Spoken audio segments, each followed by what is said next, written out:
So today is the 27th of April, and we are here with Amir Hetsroni in Tel Aviv in the huge protest of around 100,000 citizens that protest. And we like to hear an opinion of one of our people here that protest, what we could do to stop this war and basically to fulfill the peace that we are protesting for. Amir. Well, obviously, the best way to stop the war is to stop fighting. I mean, if you don't fight, then there is no war. Israel initiated this war. Now, of course, and obviously, we understand that Israel was reacting to the 7th of October events, and I'm not going to defend in any sort of way the 7th of October events. However, there is something that Israel has forgotten about, some concept called proportion. And proportion is this elusive concept according to which you cannot turn Gaza into Berlin 1945 because a couple of tractor drivers committed a single terror act. And I'm not going to say anything in defense of the terror act, but I am saying that we lost all the proportion and we lost also the context because, again, the 7th of October events did not occur in a vacuum. They occurred in a context, and the context, namely, is an occupation and oppression that have been lasting for decades. And again, I'm not defending Hamas, not in any sort of way am I defending Hamas, and I think that we should negotiate with Palestinians who are not Hamas. However, we should negotiate and we should understand that in order to get peace, we have to give something. Israelis want to take and are unwilling actually to give. And this is something that cannot go on in the long run.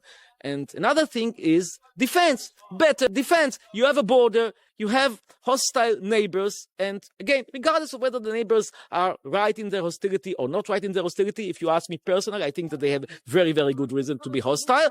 But again, regardless of that, defend your border. Border is something that you have to defend. You cannot trust God Almighty because God Almighty was on holiday. Some say that that breach, it was planned because the right-wing government that currently working, they willing to suppress the Arabs, willing to harm them, willing to move them out of their homes. What do you think about that? There is reasoning for those thoughts? Well, what I think about is honestly interesting, but is not so crucial. What is crucial is the fact that they are saying it outright. I mean, if you heard, for example, Dani Danon, who used to be a minister in one of the last Likud governments, he said it in an article that he published, if I'm not mistaken, in Wall Street Journal, that we should encourage Palestinian immigration. And I heard another minister, I forgot his name, but he said this is the Nakba of 2023. He said it back in December. So in other words, yes, there are clear efforts to liquidate and to displace the Palestinians. And you want to hear another secret, which is not really top secret. The Israel military has purchased 100,000 tents for Palestinians. Now, why did it purchase 100,000 tents? In order to help them do camping? Obviously, no. It purchased 100,000 caps in order to displace them. Now, again, what I said previously, displacing populations, expelling populations is something that in, 1348 or 1356 or 1424 could have been accepted. However, we are in 2024, and in 2024, a sovereign country, a Western country, a democracy such as Israel cannot all of a sudden behave as if we are during the Crusaders era. Not to mention the fact that what the Palestinians have done to Israel, and I'm not again going to defend what they have done, but regardless of that, it is still a single terror attack that occurred after decades of oppression, decades of occupation, decades of discrimination, and after so many decades of oppression, discrimination, and occupation, you sometimes lose your nerves. You should not lose your nerves. However, it happens. One final question. Do you see today in our government in Israel some political people that could represent new government that could bring that solution in your eyes? No, the answer is unfortunately no. Israel took a sharp turn to the right a couple of decades ago. If we look, for example, at the election result of 1992, the last reasonable government that we had, Rabin government, the left wing had 61 seats out of 120. Today, if we analyze the views of the parliamentary members, Knesset members, we see that around 3/4 of them are extremely right-wing opinions that only 30 years ago could have been considered, mainstream, are now regarded almost as betrayal. Look, this country has only 2 weeks ago arrested a professor because she is anti-Zionist. I'm talking about Professor Kubrikian from the Hebrew University. Now, and she's anti-Zionist. So what? You arrest her? I mean, could you imagine a democracy? Could you even imagine Israel some decades ago arresting a professor because she's against Zionism? She was not involved in terror. She did not in any sort of way take part in attacks or in any violent incident. She wrote against Zionism. So what? Do I have to be afraid to be against Zionism? Do I have to be afraid to say that in my view, Zionism is whatever? No, I shouldn't be afraid. It's something that is so natural. You express your views. And in Israel, under the current government, which is right-wing, and if you look at the surveys, the polls, you see that most of the population is even more to the right than the current composition of the Knesset, the parliament. I am very pessimistic. We've become addicted to war. We have become addicted to nationalism. And it's also to an extent true about the other side. But with this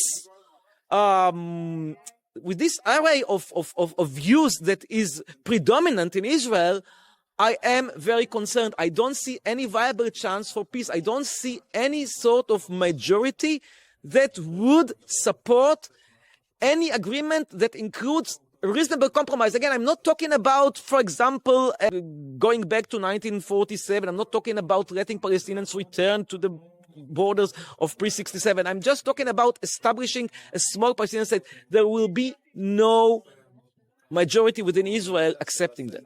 Last question. Do you believe that a new government could rise up from the people, from the citizens, something totally new with clear vision of solution and serving all the people on this land, and surely being supportive and helpful to our neighbors instead of fighting against them? Look, if you ask me whether I hope or not, I would tell you, yes, I hope. Whether I realistically assume that this thing can happen, the answer, unfortunately, is no. Demonstration as to why I am pessimistic. You saw the culture of discourse, or actually the lack of culture of discourse. This country lacks any culture of discourse. This country consists of violent people. This is the truth, and it's about time to tell the world the truth. Israel is a violent country consisting of violent people. I'm not saying that everyone here is violent, but you saw that even in this supposedly left-wing or pro-peace demonstration, you saw that there are still very aggressive persons. I don't even want to assume and think what you will find if you go to a right-wing demonstration. We are living in a violent country, yes. So what you get is violence. And now you ask me whether I am optimistic. No, how can I be optimistic? You see the people, yes. You see what they stand for, you see how they act, you see what they say. How can I be optimistic? You saw how they talk between themselves. They talk between themselves with curses. Instead of saying, hi, mister, they say, hi, son of a bitch. This is the way they are talking between themselves, not only the way they are talking to me. I'm sorry. You want me to be optimistic when there is no reason to be optimistic? You want me to lie to you? I'm not going to lie to you. I agree about that. The conversation and the way that people presented their thoughts in Israel must be re-educated from young age, hopefully. And there's much work to be done. But still, I'm full of hope that we will find people that can speak, that Where can... will you find them?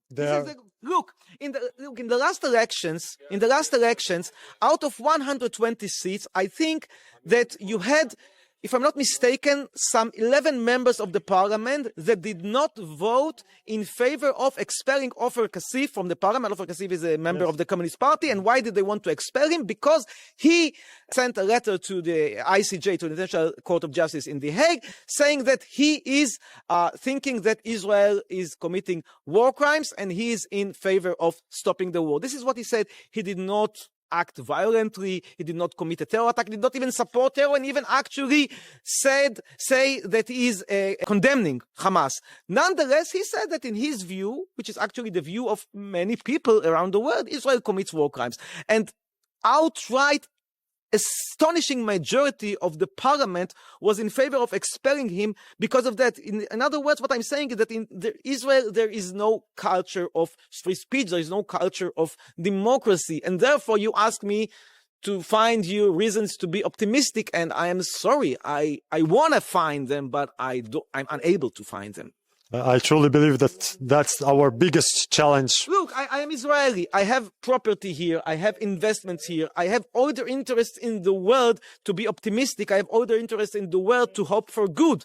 But I'm also a reasonable and realistic person. Sorry, I'm not believing in superstitious forces or superstitious beliefs that something all of a sudden may happen that will change the picture and turn it upside down. I'm sorry, I'm not believing in these things, and I am unable to find reasons to think otherwise. If you can help me, you know what, you as an interviewer, tell me why. What you can find optimistic here. Try to convince me that there is a reason to be optimistic, and I will be optimistic. I must agree with you that it's very challenging country and very challenging people. I see a lot of hatred in comments, a lot of hatred in speech, and those things truly make me as well daily fight to gain that thought in my and hope in my heart, because it's very challenging time. Yet I truly meet with people that have future visions to make it better place, and that's the only hope that holds me up. That's the reason that I am here. I hope that some reason that you are still with your legs here. I am here because of Newton's law of gravity, and Newton's law of gravity says very clearly that the body shall stay in its place unless some force removes it. That's it. That's where it starts. That's where it ends. There is nothing Zionistic in explaining why I'm here. Amir Hetsroni, thank you very much. I appreciate your thoughts. It was a pleasure meeting you, and again, happy holiday to anyone who celebrates. Hopefully. Thank you very much.